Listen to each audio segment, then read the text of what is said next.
Education policy in America has changed tremendously. I mean, the No Child Left Behind Act, the amount of charter schools, you can track all this, right? We've been trying new stuff. So Sabrina, how do you square those two things? That we're trying a lot of new stuff and we're staying where we were? Well, because a lot of the things that have been tried aren't really addressing any of the root issues. Like, as Randy mentioned, we have a glaring poverty and inequality problem in our country that is going to depress performance. Beyond that, we also need to take into account whether or not this even matters.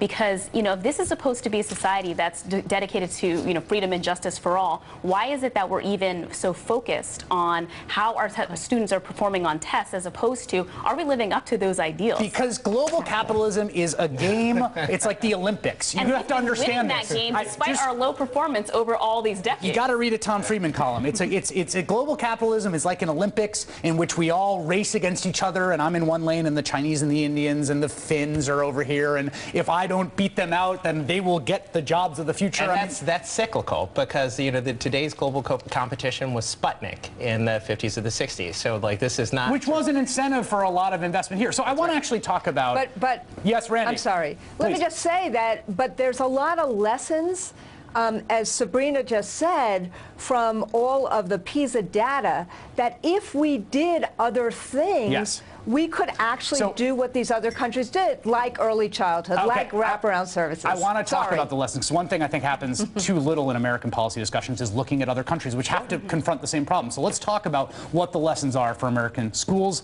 teachers, and students after this break.